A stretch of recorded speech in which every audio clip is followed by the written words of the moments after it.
Hello everybody and welcome to my garden. It's a really small garden in Bury and it's in an urban setting. So working as a herbalist within, do herb walks in an urban setting, I think makes it accessible to quite a lot of people rather than living somewhere remotely in the country. So as promised, here's a really short video on working with nettles.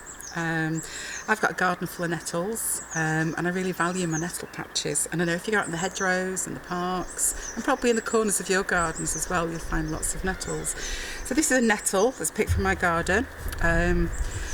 So it's got lovely crinkly leaves, beautiful sort of fresh nettly smell, and it does sting actually, and people always wonder why I can pick it up with my fingers, but I just do, and I don't mind that nettle sting. I quite like that tingle.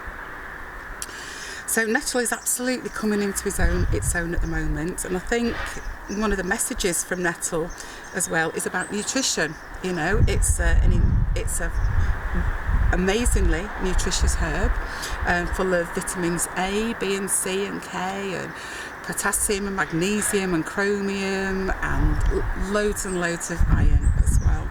So, and I think in our times as well, where a lot of people don't eat very nutritiously, and maybe if you do, you spend a lot of money on superfoods. Well, nettle is a superfood. It's free, it's abundant, and it's around us as well. And it's also a plant of these times as well, because nettle is a warrior herb. And it's a warrior herb because it tends to sting. It knows boundaries as well, and barriers. And I think boundaries and barriers are something that we're all aware of at the moment as we socially isolate, and we start to step into a different way of being that's a lot more connected to the earth. And why I'm trying to encourage people to go and get friendly with some of the local weeds is because this time where we are socially isolating in spring is a time where we can connect a little bit more to the earth. And when we're out picking our wild medicines like nettles, when we're out there filling baskets full of nettles and feeling that little bit of a tingy sting on our fingers, we're really connecting to something deeper, something more ancestral as well. So nettle is, apart from being a really nutritious herb, is a great herb for working with any hay fever or rhinitis you have, because it's antihistamine and it can be quite drying as well. It's also a great adrenal tonic, and I know during this time a lot of you are feeling very, very stressed and anxious, and I think long term that's going to be quite depletive of our adrenal glands. And nettle is a real nourisher, it's a real feeder of our bodies.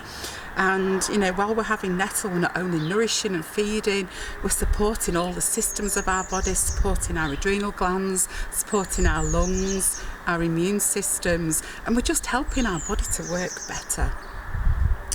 So I've been out picking yesterday, and I've got lots of sort of nettles from the hedgerows, and I've been using this in soup and also using it in infusions. And yesterday I made a really strong, nourishing herbal infusion, which I'm going to show you how to make today.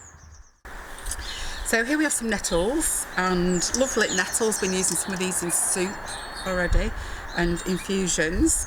I found a really gorgeous nettle patch near me, which is really quite sort of like isolated and clean.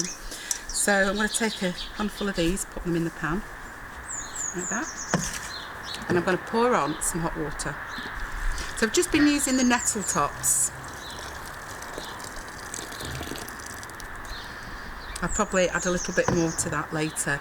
And all I'm going to do is just to leave that to stand overnight. And overnight, the water will absorb some of those really great nutrients that are in nettles. And leaving it till tomorrow morning, what you'll get is quite a dark fluid, which this is one I made yesterday. So in the style of Delia Smith, I'm going to use yesterday's a pre-made nettle infusion just to pour out, so it's going everywhere. And you can just see the colour of it. There we go. If I actually left this another day, it would go quite blackish as well. So just having a look at that lovely colour. Yeah, that's absolutely full of nutrients and nourishment. And just pouring it in. There's one of Pete's Amanita cups, and just tasting. And you can really feel that sort of deep nourishment in there. It tastes quite meaty in a way, because it's just full of goodness, free goodness as well, local goodness, sustainable goodness.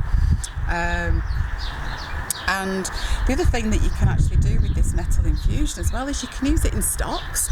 So I've been using it in soups, I've been using it in casseroles, curries, just to really sort of keep those nutrients up. So I hope you enjoyed that, and that wasn't so bad for me as the first time. So thank you.